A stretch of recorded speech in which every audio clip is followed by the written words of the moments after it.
So, hi guys, welcome to tonight's panel. I'm joined now by journalist, director, and on his website, I also see nostalgia curator. It's David Weiner, the director of In Search of Darkness. Hello to you, David. Hello. Thanks for having me on and chatting. I'm happy to be here. Well, we are talking about something that I love. We're talking about 80s horror. And that's something I could talk quite a bit about. I have a lot of love for that particular decade. I'm a fan of horror anyway, but for the uninitiated, those who don't know, give them a taste or sell them, the people that might not have heard of this documentary, which is available here in the UK on Shudder. What is In Search of Darkness all about? In Search of Darkness is a journey into the iconic and maybe not so iconic movies of the decade of the 80s, the horror films, the genre films, everything that's associated with horror. It's an exploration, and it's a super doc. It's a 4.5 hour documentary where we go between 1980, 1989. We go meticulously year by year, going through a number of films, focusing on those films. And then in between, we have chapters, which are larger context conversations about the heroes, the villains, the final girl, sex and nudity, the special effects and the soundtracks, all sorts of things and all sorts of concepts. And it's with an amazing cast of upwards of 50 people. Most from the decade, most who were there, filmmakers, directors, writers, composers, special effects folks, the actors, and they have unique insight. But what's cool about this movie, and I think what resonates with people, it sure resonates with me, is in addition to talking about their own films, they get to talk about the things that they love, their influences, the movies they love, the moments that scared them. And that's what is really fun about this experience. Yeah, having rewatched the documentary just before this interview, I do kind of sit like quite jealous about the number of talking heads that you have. You know, some of them I've had the pleasure of speaking to, mostly kind of through coming to cons here in Ireland and some in the UK. I remember doing a long kind of hour-long interview with Sean Cunningham from Friday the 13th. That was a lot of fun. But, you know, you've kind of got the people like Tom Atkins in there. You're like, just seems like the loveliest person in the entire world. But, you know, all I'll say is, I'd I was a little characterize bit him as envious. folksy. He's a folksy guy. I just look going to go, yes, those are people I want to speak to. And rewatching it again, you're like, right, okay, I'm going to have to go onto iTunes. I'll have to buy and rent that, have to rewatch that. I think that is definitely a desired effect from watching the documentary. Because when I was watching it, I was reminded of like the documentaries about Friday the 13th, Never Sleep Again, and Crystal Lake Memories. Were those style of documentaries that, you know, that are longer? They're not just, you know, an hour and a half, they're not 2 hours. Was that something that was kind of an inspiration for you? That's something that you took kind of anything from from those two documentaries? I know there's other documentaries available, but those particular two. Yeah, those particular two were actually a very helpful tool in gauging whether or not anyone wanted to watch a long documentary. This project started as a Kickstarter with a company, Creator VC, executive producer Robin Block. It's his idea. He was finishing up. He was in production of In Search of the Last Action Heroes, and he said, I want to cover and tackle not only horror, but the decade of 80s horror, because there's so many documentaries that have gone over the history of horror, but the 80s decade doesn't seem to be, people will talk about slashers and subgenres, but they don't seem to focus on the entire decade itself. So we saw an opportunity not only to explore that, but to really go like year by year by year by year by year. And when he told me, you know, I came on board and he said, I'd like you to direct this. And I said, thank you very much. I'd like to direct this too. This is very much my wheelhouse. And prior to this, I was, among other things, the editor-in-chief of Famous Monsters of Filmline magazine. So film, you know, genre film and monster movies, so to speak. I'm a monster kid through and through. This was for me. And But I said, this is going to be a long film. The structure demands it, because if we're going to go through film by film by film of the decade, there are actually hundreds. How are we going to do that? How are we going to be able to take a huge bite out of this and make it work? And as we were putting this structure together and putting chapters in between, where if you're not covering an individual film, you could at least touch on, show, visually reference, verbally reference other movies to broaden the scope of what's out there, even if we don't spend a lot of time on that individual film. Next thing I knew, I delivered a 5-hour cut, and there still was plenty to cover. And I ultimately looked at Never Sleep Again, and I didn't watch those in terms of structure, but I looked at those in terms of reception, length, and popularity, and the fact that not only one but two of these existed that were 4-6 hour movies on an individual topic. And here I am covering an entire decade, and I'm just still only scratching the surface. So those were my bellwether for whether or not I was crazy or not to put this in people's laps. And the framework that we had in that this was a Kickstarter, and this was supposed to be a maybe 90-minute to 2-hour documentary that with stretch goals, we could maybe go to 3 hours. Next thing you know, I'm delivering a 5-hour cut, and I'm told that I have to do about less than 4.5 hours, ever so slightly, just to fit it on the DVD and the Blu-ray, like a dual layer disc, in terms of the amount of data on there. For resolution and so on and so forth. So this is kind of a long answer in saying I looked at those movies, they did it, I said I could do it too. And my justification for this movie is that no one does want to sit through 4 to 6 hours of movies. We all need a break. That's a long sit. That's a tall order, and I understand that. But this was designed based on the way it's constructed, where you are going year by year, chapter by chapter. You could come and go and skip around as you choose. And the navigation on the DVD and the Blu-ray made that extremely easy, and I was very proud of that. And so this was never really meant to be screened theatrically, although we did screen at a couple festivals, and we broke it into 2 parts. It was a 2-hour sit, an intermission, and then another 2.5-hour sit.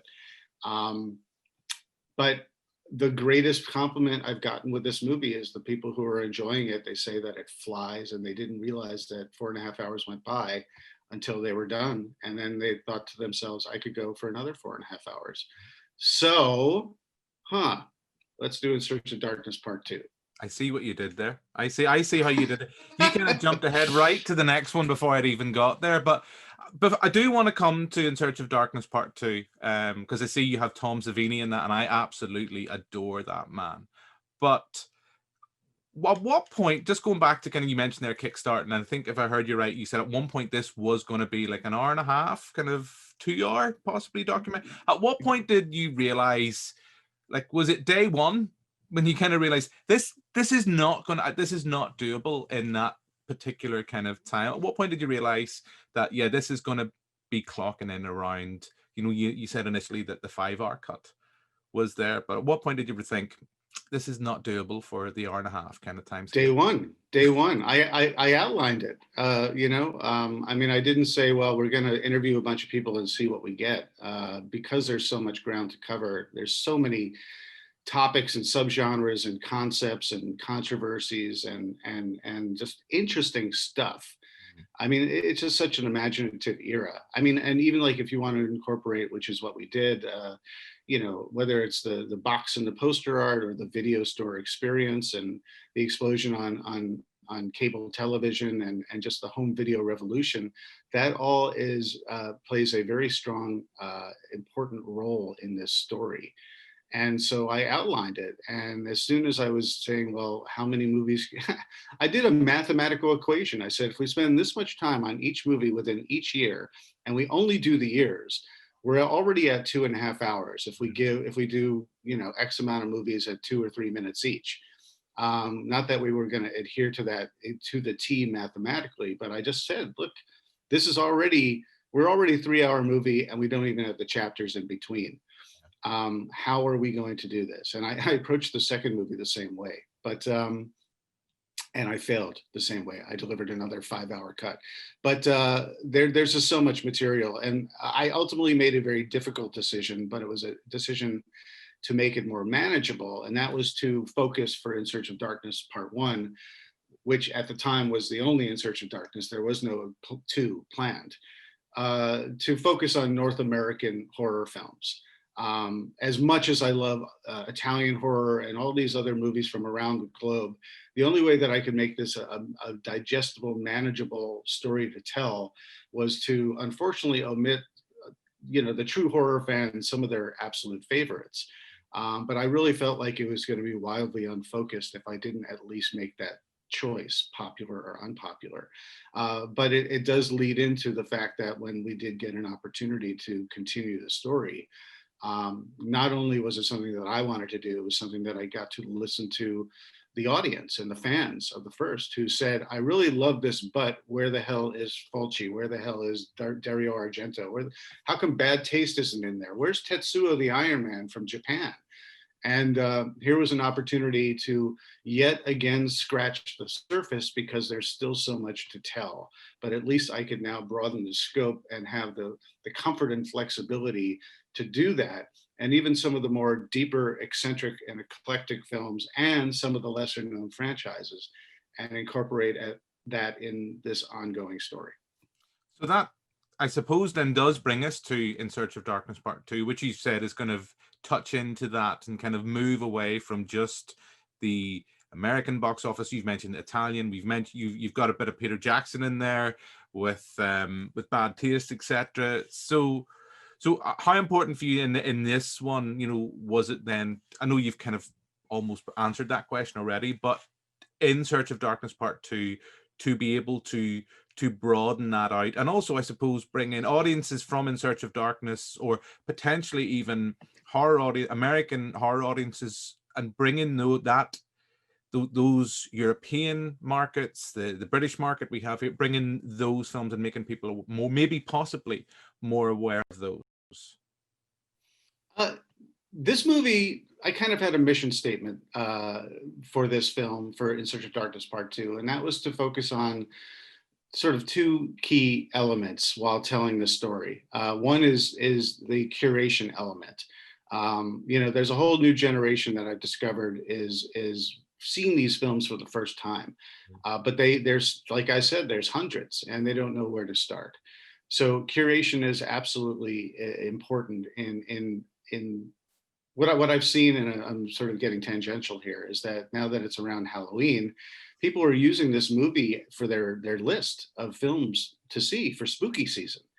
And a lot of them, we all know the Friday the 13th and, the Nightmare on Elm Streets, but they're like, well, I've never seen, Society. I've only heard of Killer Clowns, but I never cared about that until Joe Dante said it's one of his favorite films, So people are, if not discovering for the first time or rediscovering, they're getting these wonderful curation suggestions of things to see. And it was important for me to put a focus on why that's important, as well as a focus on the importance of recognizing the foundations of these movies, and why the filmmakers chose to make these movies, why they chose to make remakes, The Blob, The Thing, The Fly. Those are these guys, Cronenberg, Joe Dante, Cronenberg, Carpenter, and the like. They all watched these movies as kids in the 50s, the movies from the 30s and even the 20s, whether it's Nosferatu or The Bride of Frankenstein or Them. All these movies scared and delighted all of these kids when they were kids.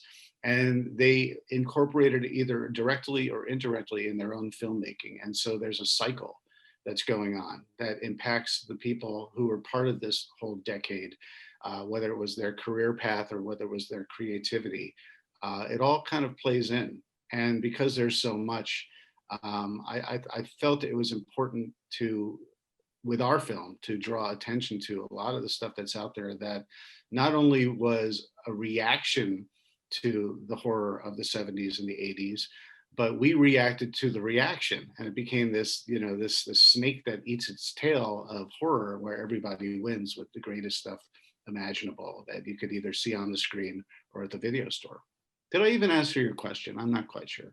We'll say that you did. We'll say that you did, David. You know, I get where you're coming from, because just from listening to you there, and I know, like, having made In Search of Darkness, and with the release of In Search of Darkness Part 2 upon us, why do you think it is there is that fondness, particularly for that era? Or is it just a case of it's just that kind of right now in 2020, looking back to the 80s, it's kind of the perfect timing?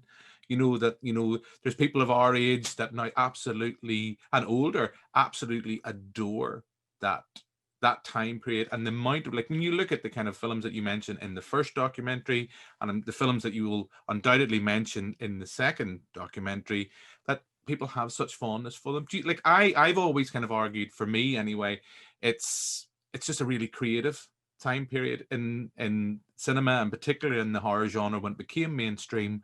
But the amount of stuff that's just done on camera, practical effects. I mentioned the likes of Tom Savini, we think of Rob Bottin, all that camera work, all the kind of practical effects that are there, those scare you.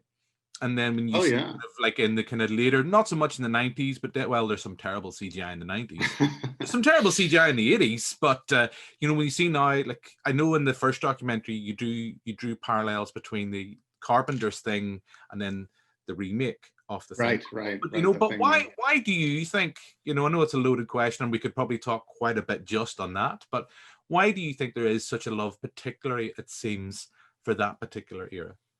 Well, I'm in agreement. I think the practical effects is kind of what takes center stage. Because no matter how good or bad the story is, if there's a great effect or monster or kill, or, you know, whether it's Tom Savini's splatter effects or Rob Bottin creating the thing, or Rick Baker.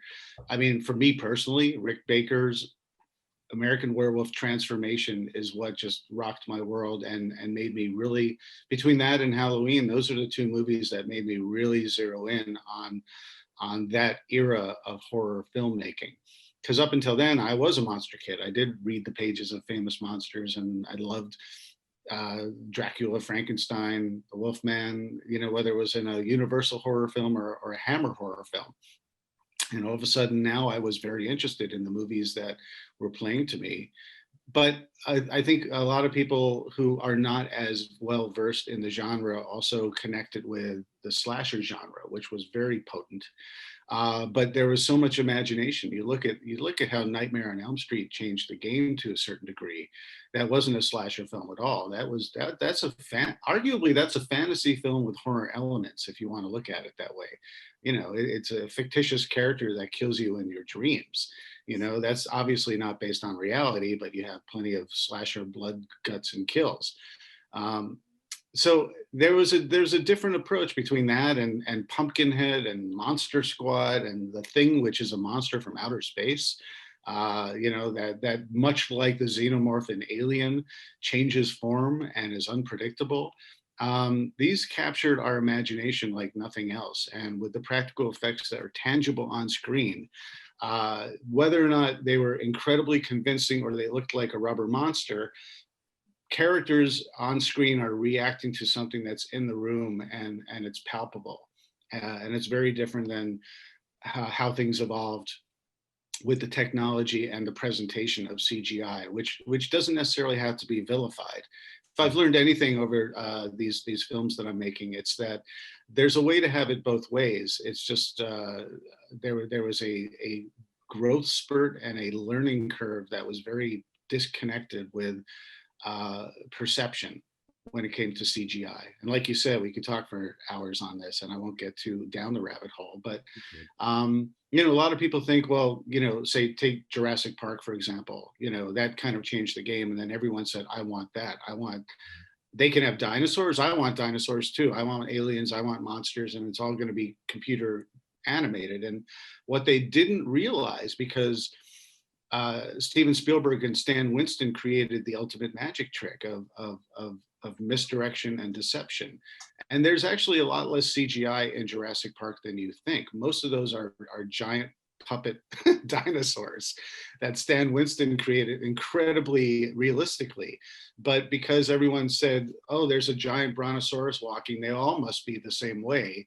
It's just, you know, they all the producers ran and said, scrap the practical effects, we're going to do it digitally. And then they couldn't understand why it looked so terrible. And then when they tried to marry the two, where you would have like the Thing remake, for example, where they did a tremendous amount of practical effects, Amalgamated Dynamics, Alec Gillis and Tom Woodruff Jr., who's in my film, um, they were frustrated because they created all these amazing effects.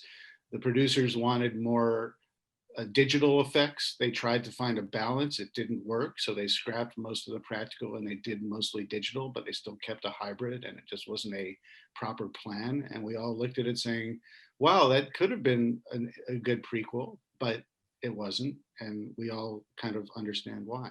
Yeah. Because funny, I remember interviewing at the London Film Festival a few years ago the directors of The Void, which is just that throwback to the 80s, which I love. You've got the practical effects, you've got that synthy score, it's pure Carpenter nostalgia. And they kind of said, you know what, it was a pain in the ass. We loved it. It was a labor of love for us, but those effects, they malfunction, they break down. So you can completely understand that. You can get that to an extent. Like a CGI is something in theory that you can do, and it's not going to be like, it's like the great white turd from Jaws. It may not malfunction, but as I say, there's a lot of a rabbit hole we could go down there. You've mentioned, if I could just finish one last thought, though, which is what I came away with that, which I found to be really interesting, is that these days filmmakers are using a lot more practical effects, but they're using CGI to sweeten it. Yeah. So you've got something in the room, you've got something working, but they use CGI to sort of smooth it out or get rid of the wires or the rods. Or the people controlling the puppet who are right there in the frame where they couldn't be in something like Gremlins. And you still have things in the room working more fluidly and more convincingly, but they're still practical. And I think that's why things are looking a lot better now that filmmakers have had the proper learning curve. Yeah, I would agree, because I'd say, like, as well, you think of like David Fincher, you look at that, you would be surprised the amount of CGI and camera trickery that someone like Fincher uses in his features. But as I say, let's not let ourselves kind of go down. I am famous for kind of segues and rambling. Let's not let me do that. Bringing back to In Search of Darkness Part 2, David, you talk here. Who are the new talking heads? I've mentioned that we have Tom Savini. I think I saw in the trailer you have Freddie. Now you have Robert Englund. And Robert Englund is someone I've had the pleasure to meet, and is an absolute gent, and is an absolute joy to sit and chat with. But who are some of the new talking heads we're going to see this time round? Well, we've got 15 brand new talking heads. I was able to get 23 new interviews after a considerable delay of not being able to leave the house. So we, for about 3 months of interviews that we wanted to get, we couldn't get. And I'm talking about what we couldn't get, but I think it's important to mention that I'm pretty proud that we were able to get another 4.5-hour movie made during this pandemic, when our hands were definitely tied behind our backs for a considerable amount of time. And we also had other folks who were happy to do the film, but when we came to production, being very COVID safe and masking up and social distance and wiping down and limited crew and isolated area, it still comes down to, listen, if you don't want to come out and do it, I respect that. And there were some folks who said, sure, I'll do it. And they're like, sorry, it's just not now. And we did have a deadline. But we were fortunate to have 15 brand new faces. And so absolutely, a lot of these folks were folks we tried to get the first time around, and we couldn't get them, or they were unavailable, or whatever the means of not getting them, we were able to get them this time around. So we've got Robert Englund, you've got Tom Savini, we've got Nancy Allen, Dressed to Kill, and RoboCop, but Poltergeist and Terror in the Isles, and Linnea Quigley, who is an absolute staple of 80s movies, whether it's from Return of the Living Dead or Night of the Demons, or Sorority Babes in the Slimeball Bolorama, which is always a great title. I got to talk to Clancy Brown, talking about The Bride and getting his opinion on all sorts of fun stuff. We all know him from The Bride and Highlander. And Shawshank Redemption and Pet Sematary 2, which is 90s. I was waiting for you to say SpongeBob SquarePants. You know, I because when I got a chance to meet him, oh god, I'm going to say a few years ago, it'll be a while ago at Edinburgh. I couldn't resist, you know, kind of getting into like, let's go some SpongeBob SquarePants. You know, you've got to go there as well. Credit where credit is due, right? Yep. You know, I'm just saying, David, I'm just going to say, I'm surprised, you know, on that list, that's an impressive list, but you have to have SpongeBob SquarePants in there as well. I think it's extremely important. Yes. Well, we ate a lot of crab cakes, you know, from the what was it, the Krabby Patty? Mm-hmm. I'm just worried now you're going to go back and have to say we're going to have to re-edit the film now. We're going to have to throw a SpongeBob SquarePants reference in there somewhere now. But no, say nothing. But you've mentioned. Well, he showed up in his SpongeBob character costume, and I said I think that's really great that you were a method actor, but I think it's probably not relevant to our movie. Clancy, too much. It's too much, Clancy. Yeah, we talked to, you know, so the international. Sorry to continue on. I can talk about Clancy Brown all day because he's a great guy. Let's see, we have, you know, I talked to Shinya Tsukamoto, the director of Tetsuo, the Iron Man, and he was in Tokyo, and that was super cool. And that's with interpreters and subtitles. Gioretta, who is the star of Demons and many other very cool Italian films, is in there, and she helps with this sort of Italian perspective, which was very cool. It just goes on. Matt Winston, the son of Stan Winston, is there to provide some insight into his dad's work and his role in a lot of these films. And Steve Johnson, who is another master effects gentleman who's been in everything, you know, everything from working on Humanoids from the Deep, where he was actually in costume as well. And of course, he worked on American Werewolf in London, to everything. You know, he did Night of the Demons as well. And movies like Dead Heat. Of course, we all know him as, you know, he's the guy who created Slimer for Ghostbusters. It's very cool to have just brand new faces and insights and perspectives. It's a great list. And it's an impressive list to keep on adding to the story, because we have, from the original film, we have about 40 plus people still continuing to tell their story, but it's all brand new material.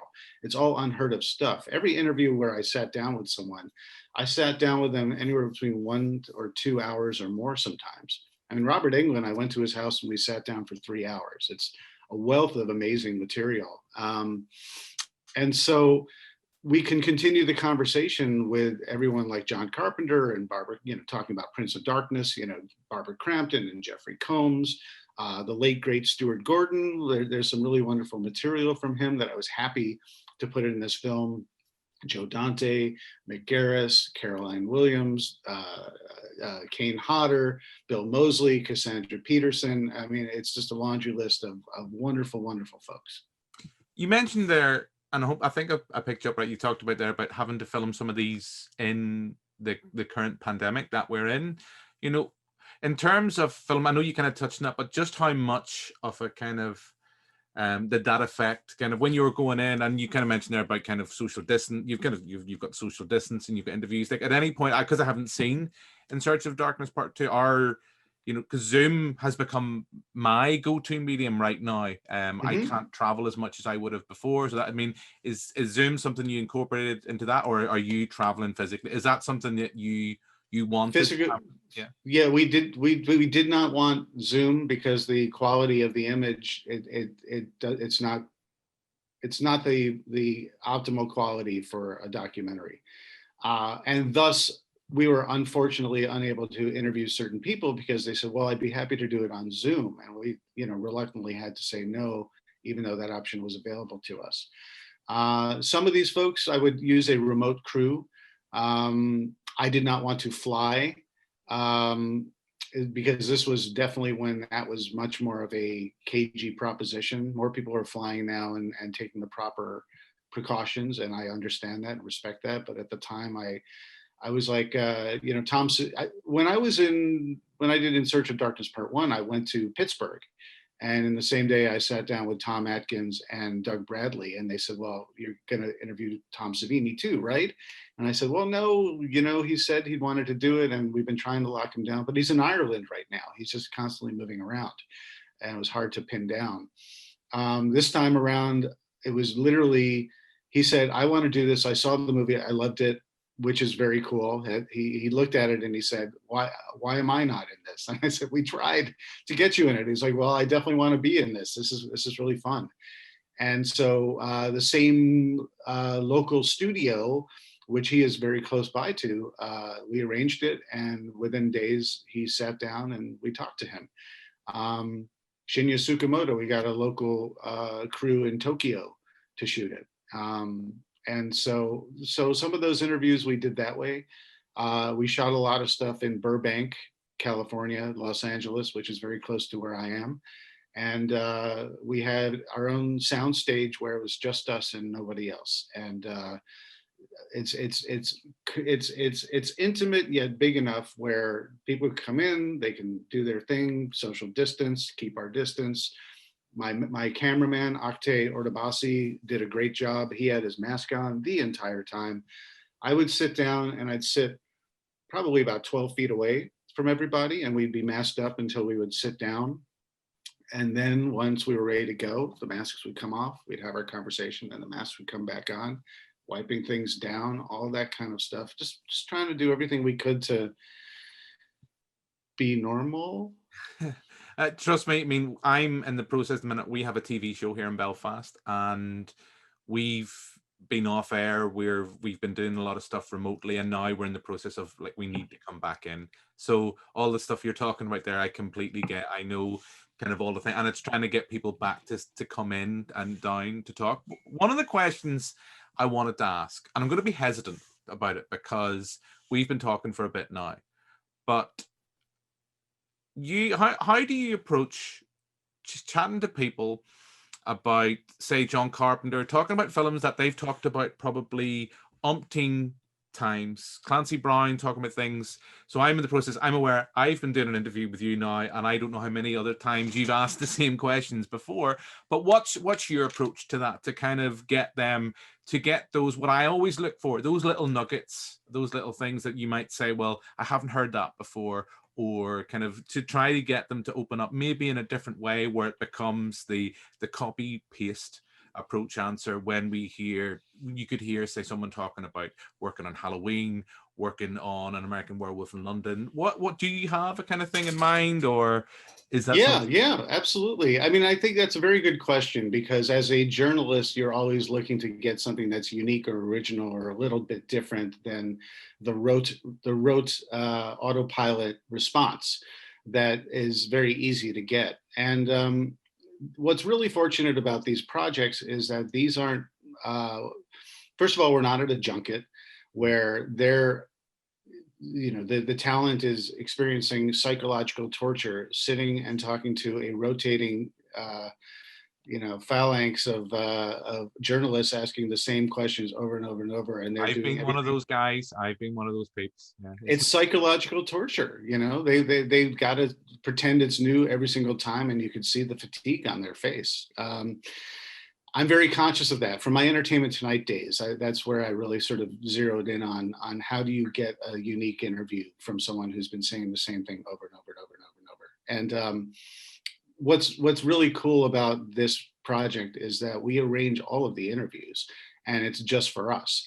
So they're not on tour, they're not on promoting a project. They're agreeing to willingly sit down with us for anywhere between 45 minutes to an hour or more to talk about not only their own projects but the stuff they love. And that's how I kind of pitch it. I say you get to talk about your career, including these things focused on the 80s, and I list the titles, but about broader topics and conversation. And what I do is, it's very important, and this might sound like a very obvious thing, but you'd be surprised at how many people show up unprepared or not knowledgeable about their subject. If you know what you're talking about, and listen, you don't have to be like a PhD in the fog, but it's just like know the movie, know some of the behind the scenes stuff, know some of the context of the movie itself. So when you ask a question or a follow-up question, you can ask an informed question. You can demonstrate to the person that you're talking to that you know what you're talking about. And then they start talking a little more realistically rather than in an explanatory way. Well, when we did this, we did that. And then you can do a follow-up question asking one more thing. And who knows? Oftentimes I find they're like, oh yeah, and then we did, gosh, I haven't thought of this in a while. So this happened on set, that happened on set. I couldn't believe this happened on set. Or, we also have the joy of the recontextualization of looking at a movie that was made 30, 40 years ago. How are things different where the intentions were one thing back then, but the reception and the popularity, cult or financial, is a different story these days. All these things kind of come into play, and it comes down to having the time to go into little avenues and tangents and talk about the things that they want to talk about. That's also what I do. I mean, I'm revealing all my cards, and happily so. It's okay. You know I'm recording this, David, so I don't even have to be. what? Wait, I'm recording this, so I can. you're recording this whole conversation? What can I say? I just hope that you're not showing it to an audience. Hopefully not. Hopefully not. I start off with what's your favorite stuff? What's the movie that influenced you? What made an impact on your childhood? What's the movie that brought you joy and escape when you were young? And how did that ultimately connect with your career trajectory, intentionally or unintentionally? And that's sort of the first step of the many stepping stones of a conversation where you connect it to the career, because people are happy to talk about their career trajectory, because usually, especially if someone's like a horror icon, you're like, well, horror, you always knew you were going to be the master of horror, right? And they're like, well, no, I liked Westerns, but horror was cheaper and easier and I could make that movie. And then it was a hit. Then I was stuck. And how do I get out? And no one cared when I got out. And then I did more. And some did well and some didn't. And when you can connect with any of these folks on a human level of the random chance of success and failure, it becomes a much more interesting conversation. Because I heard an interview you did when I was kind of researching this. I think it was with Heather Langenkamp. When you talk about, she's not a horror fan. She doesn't like horror movies. They scare her. Yeah. And it was just kind of like, but then you use that to your advantage, and you can then kind of bring that in for a conversation. Well, and it can be, particularly if you want, about In Search of Darkness Part 2, but what were the interviews that surprised you? Because I mean, there's times I sit down with people and you kind of get surprised at just kind of, not in the case of how open they are, or maybe you come in with kind of preconceptions of how they're going to be, or kind of where we're going to go with this interview, and just kind of the interviews that we can expect. I suppose the best way from looking at this is In Search of Darkness Part 2. The interviews that surprised you and kind of where they went when you answered those questions that you just talked about there, that the films they love. Who were the talking heads that surprised you the most, particularly in this Part 2? I really enjoyed. I've met and I've interviewed Tom Savini in the past. I wrote a thing on for Famous Monsters of Filmland on the anniversary of his remake of Night of the Living Dead. And I've always enjoyed talking to Tom Savini because he's a straight shooter. He just talks about everything. He doesn't, he does not keep his cards close to his chest. But I really appreciated his enthusiasm and his energy. I mean, these folks aren't getting any younger, a lot of them, and I don't want to, I am capable of having, if Robert Englund wants to sit down for 3 hours, I will sit down for 3 hours with him. But I generally tried it at an hour, saying, listen, I don't want to keep you long, but I have a couple more questions. And I really appreciated Tom Savini's energy and candor and enthusiasm. And he's just the salt of the earth kind of guy. Just when you mentioned that, David, even the fact that you knew Tom before that, kind of even when you're sitting in that process, I don't know how long you interviewed Tom for, but even like say like someone like Robert in that 3-hour process, do you even like someone like Tom, as I say, who you knew beforehand, do you still get that moment of kind of the kind of wow, kind of when they're kind of talking about stuff, the surprise moment of stuff, that coming back to what I was saying earlier on, things that they might have seen said before a lot of that, or you've heard before, when you sit down to talk to them, do you find yourself, as I say, someone you know, and it's like, why have I never heard that story before, or why have I never heard you talk about that Oh before? yeah. Well, what's unique about, and I mentioned this earlier, what's unique about this project is you have people talking about their own material and their own career trajectory and their own projects, but they also talk about the stuff they love. And so, having Tom Savini talking about why he loves, and he worked with him, Dario Argento, but talking about how like there was a language barrier, yet they still managed to get the job done. That's interesting stuff to me. I mean, and like we covered Creepshow in the last film, and this is for In Search of Darkness Part 2. But how can I not talk Creepshow? But when it comes up, I need to think to myself, how does this fit in the jigsaw puzzle of Part 2, and what new stuff and what new angles can I explore?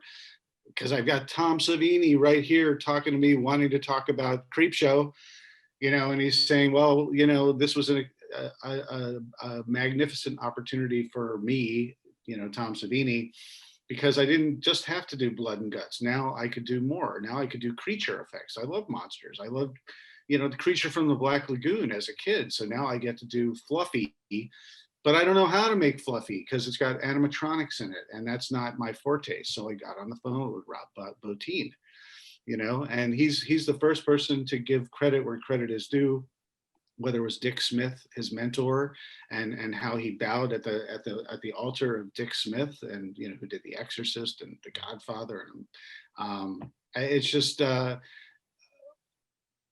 the humility of the greats is what really resonates with me, because whether it's John Carpenter or Tom Savini or anyone in between, who don't walk around thinking that they're the cock of the walk. They're just like, I was struggling, and here was how I faced my problem, and here's my creative solution. And usually I didn't have a solution, but I had no money, so I had to figure it out because there was no budget. Oh, by the way, I went to Dick Smith's house because I needed the recipe for more convincing blood. So we went and detoured to his house on the way to Friday the 13th to get the recipe. And here's the recipe. I mean, it's just like it's a bounty of wonderful material that, if anything, sometimes when I get to the final cut, I'm like, I want to include it all, and I'm already 5 hours in, and I now have to cut it back, 45 minutes, and what babies do I have to kill? Well, this is where it comes into, now you've clearly laid the foundations for In Search of Darkness Part 3. We're gonna Right. like, I mean, I know we haven't got the release of It's an ongoing story. but is that something you've mentioned there that earlier on there was a few more interviewees that you didn't quite get? Do you see yourself? I don't know, it's kind of I'm not going to force you to be committal, but do you see yourself with doing an In Search of Darkness Part 3? I definitely see that there's already material that we've made and cut from In Search of Darkness Part 2 simply for the running time. So there's more material out there. So depending on how well In Search of Darkness 2 goes, there's always the possibility of a future installment in some way, shape, or form. Yeah. I was going to ask, do you see yourself moving In Search of Darkness and In Search of Darkness Part 2? They're fixated on the 80s decade. Do you see yourself moving forward to the 90s? I think it's an often over criticized era, but we have the likes of the classics like Scream, like Wes Craven reinvents himself in the 80s with Nightmare on Elm Street, and then, well, he kind of did it in the early 90s with New Nightmare, which I absolutely adore, which is underappreciated. And then very meta, yeah. Just Scream was a bigger box office success, so of course it was meta. But do you see yourself kind of moving into the 90s and maybe even beyond that with the noughties, etc.? Absolutely, I would love to do that. I would love to. I think we're already thinking about and planning for In Search of Darkness 90s. When I talked to Tom Savini, I made sure that we talked about Two Evil Eyes and Night of the Living Dead, his remake. From Dusk Till Dawn. his version of that film is very much underappreciated. It's wonderful. It's great. If you have not, listen, if you have not seen, I'm talking to the audience that I just discovered we had. I thought this was a private conversation. No, I'm kidding. You must, if you must see the remake of Night of the Living Dead. It's phenomenal. It has all the hallmarks of the George Romero original, but it takes it into a new decade that's much more relevant. And Bill Moseley's in it as well, and Tony Todd, Patricia Tallman. It's Tom Tolles. It's such a great film. It's so well done. Um, yes, the answer is I would love to continue doing these because I think there's so much. I love horror. I love the genre. I love sci-fi. I love fantasy. I love horror. I love action. I love genre film. I'm a fan through and through, and I've written about it, and I've studied it, and I've made movies about it, and I'm making movies about it. Because the next one that we have on our docket is In Search of Tomorrow, which is all 80s sci-fi. But I don't have to be locked in the 80s. But there's a certain, you asked earlier about, why the 80s, what makes the 80s so special. And we did talk about the imagination and the explosion of material and practical effects. But uh, our fascination with that decade also happens to do with where we are right now in time. And when I was a kid, I was born in '68, so I was a '70s kid and an early '80s kid in terms of my adolescence. And people and we talked about a cycle. There's a cycle where people are always looking back 20, 30 years and drawing on their inspirations from their own formative years and their childhood. And I remember when I was in the '70s, the '50s was big. Sha Na Na was on television, Happy Days was on television, American Graffiti was in theaters, George Lucas. They were making love letters to their childhood and their inspirations. And that was the material that I was getting. Grease. Grease was a huge hit. That's a '50s movie, through and through. Doo-wop, all that stuff like that. And so you come to the '80s, and people are now looking back at the '80s, several decades later, as the formative years of our childhood for many of us, and the nostalgia. And for those of us who were born either in the '80s or in the '90s or later, you have a bunch of Gen Xers now talking about how that was the greatest time ever, that we went to browse at a video store, and there will never be anything like it. And they say, okay, I don't understand why that's an important thing and why that's important to you. And I understand why, but now we're making movies explaining why it was important, and the reward of the anticipation was very much part of our world back then, where you didn't have the instant gratification of things. Yet you had the surprises of seeing things where you turn on the TV and then there was your favorite movie and magically you sat down and watched it. The world is different, but the world is the same. The appetite for great storytelling will always be there. It's just the mode that whether we're watching it on streaming video, whether it's going to be a hologram tomorrow or we're jacking into the back of our heads Johnny Mnemonic style the day after that, it's still storytelling, around the campfire. And we're talking about why we love these movies. And I'll say one more thing about that. And what I learned about making these movies, In Search of Darkness, In Search of Darkness 2, working on In Search of Tomorrow now, is that all of these movies mean something to us for different reasons. And there are clear, you've got The Shining up here and you've got Ghoulies down here, but they're on an even playing field for different reasons. They're important to people because they were an escape. They were a great afternoon with friends. They were something that surprised them or never expected. It's all our comfort blanket. It's our comfort food. It means it's important to us. And we shouldn't have to defend the merits of these movies if they're important to us for personal reasons. And that's what I've learned. And that's why I think it's great to celebrate all of these movies and to be made aware of a lot of these movies we might not know had importance for different reasons. David, you're speaking to the converted. You're preaching to the converted. I mean, I with our podcast team, we have members from different ages, and there's members in our team that we talk about films never heard of it. I remember talking to someone about, I can't remember the particular film, but they looked at me blankly as if to go, I wasn't born when that. It's like, okay, or the kind of, they don't know the horrors of the VHS when you went and you rented something and you picked it up on VHS and you got it and it wasn't rewinded, and you had to go through that process of rewinding it, and Be then kind, rewind. yeah, you didn't have to. So you're preaching to the converted. I know you've been really generous with your time this evening, but there's two questions left I want to ask. One is just kind of basically talking about where people can get In Search of Darkness Part 2. But before that, and there was a question I was going to ask you earlier, and then I held back.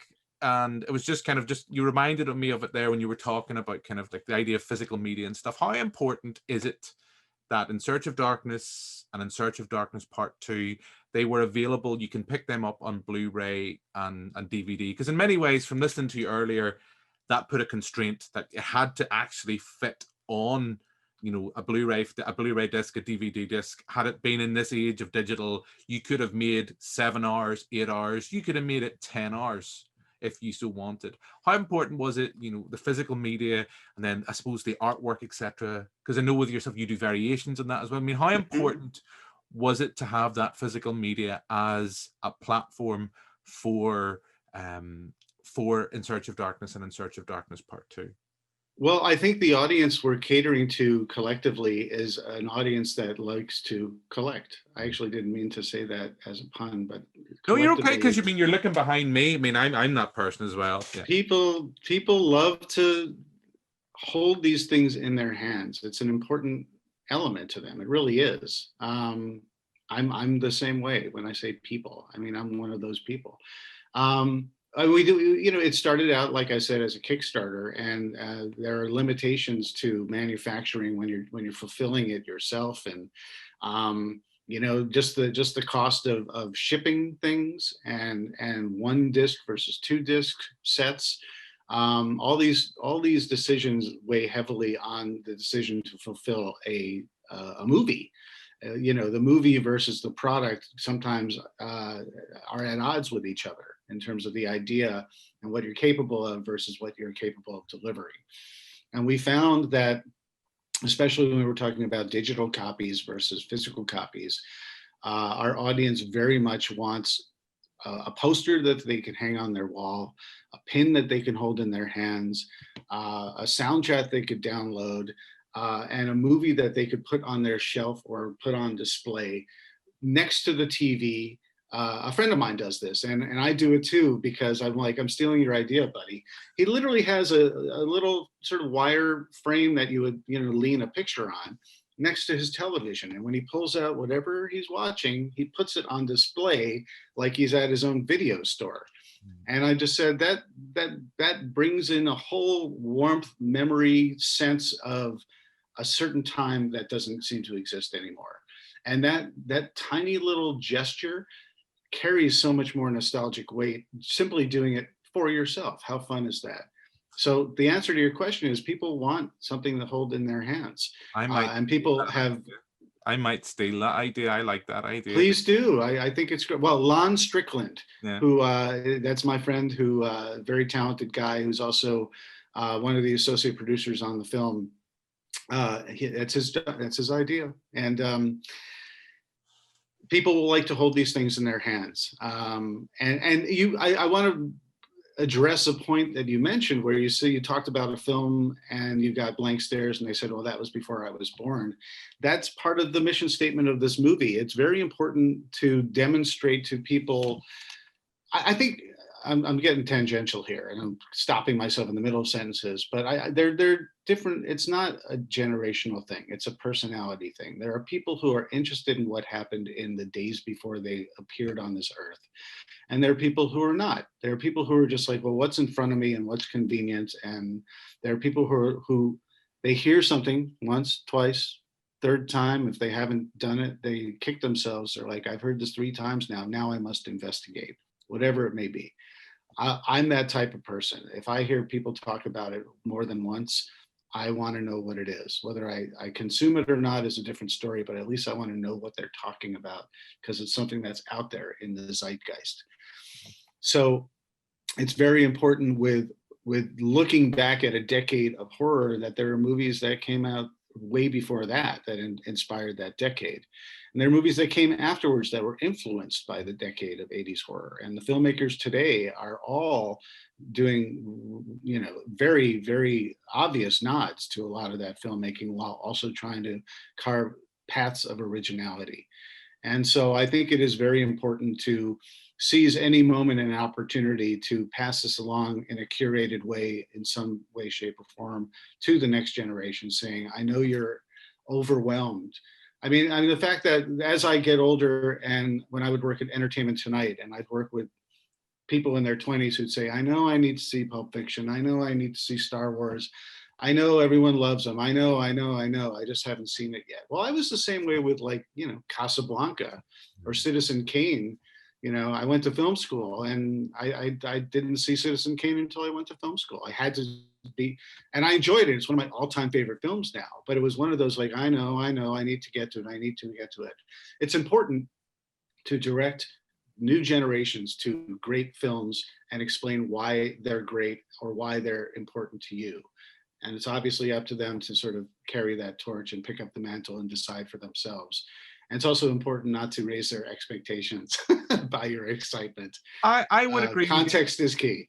I would agree with you. I mean, we here in Belfast, we do a lot of screenings, and I get surprised when we show stuff from the 70s and 80s. I remember we showed Amityville a few years ago, not long after the passing of Margot Kidder, and I was surprised at the amount of young people that had came to it, but they had came to it through The Conjuring, and that was kind of their gateway. And they kind of, it's something that we do, and we've always had fun with that with the screenings here in Belfast. So I completely agree on the contextual point. I will say this as well. You talk about physical media. This is my office. This is all I'm allowed. My lovely wife will not. He will not allow our house to become. I understand. A showcase of 80s horror. There's my stuff right there. That's all I'm allowed. I can see Godzilla. It's all good, David. It's we're in safe hands because one of the films I know, and In Search of Darkness is Society, and I remember showing her that. I think it was actually during lockdown. I was kind of right. You're captive now. We're going to watch something. And I've just never had someone so quickly. You can do the kind of trying to contextualize it to your wife and explaining why I love this and all this, but at the end of it, she was like, no, she would not be sold on that. Well, my wife is similar. We're now going to talk about our wives and bore everyone to tears, but my wife is what I love. I love many things about her. What I do love is that she doesn't want to watch romantic movies. She thinks they're crap. And she loves Marvel movies and stuff like that. But she doesn't like horror. But, and this is what I'm getting to, she really loves the classic stuff. She loves Abbott and Costello Meet Frankenstein. And we quote it with our child at home all the time. She's like, oh, I haven't seen that, the original Invisible Man. Let's watch it. Let's watch the original Dracula. She has the patience and the appreciation for it. And that makes me truly happy. And so if she doesn't want to see the next Star Wars movie, or she's not that interested, that's okay, All I look at it when I talk to my wife about stuff is opposites attract. Who wants another me to sit and talk about those kind of obscure 80s horror films that no one else knows. But anyway, let's not talk about our wives. We love them dearly. We will bring this interview to a close, and I suppose it's the last bit. It's the easy bit, David. Where can people get their hands on In Search of Darkness Part 2? How can they get that? Where can they get that? And when will it be available? It's available now. You must act now. Act now. You must. Between now and midnight on Halloween, go to 80shorrordoc.com. It's the only place you can get it. It's not streaming anywhere. We're not releasing it in stores. You can't get it on iTunes. It's the only way you can get it. And what we're doing is we're finishing the film now, and this stage of time, you can get your name in the credits, and then we will ship it to you. You get a digital copy in middle of November, and then you get the physical copy when we ship it in December. And it's part of a package where you get the poster for the movie. You get 3 posters, and you get a digital download of In Search of Darkness Part 2. You get a free digital download of In Search of Darkness Part 1 if you haven't seen it. If you, again, talking about physical media, if you've missed the opportunity to get In Search of Darkness 1 in your hands for an additional like $15, you can get a Blu-ray or DVD of In Search of Darkness Part 1. Super cool. And on top of that, we've created an online community of horror fans on Discord.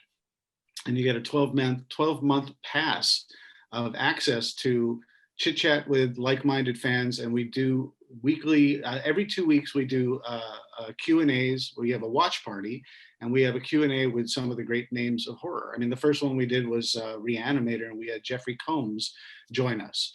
And as we go through the movie, you can talk to the actors, the writers, the directors, the soundtrack creators.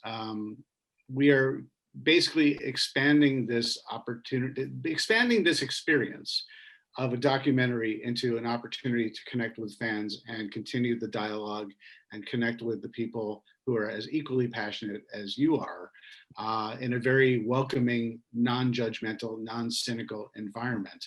And it takes it, especially in these days where we're all stuck on lockdown half the time, it's a wonderful diversion to be able to connect with people throughout the year, as opposed to just watching the movie for 4.5 hours. But you could do that too, and you could put the two movies together now, and you can have 9 hours of material on top of the year of connection. If you're 80shorrordoc.com, and the socials are all at 80shorrordoc. I was just simply going to say, if you're in lockdown, like we are back again here in Northern Ireland, nearly 9 hours, that's nearly a day. That's a day done of lockdown. So there we go. That's nearly half a day done for lockdown if you're sitting watching In Search of Darkness. I'd like to throw out one more name, and that's Samuel Way, and he's the guy who edited these movies, and he makes it fly. And he does such a wonderful job. And it's these movies aren't just a bunch of talking heads for 4.5 hours. It's like it's a clip love fest.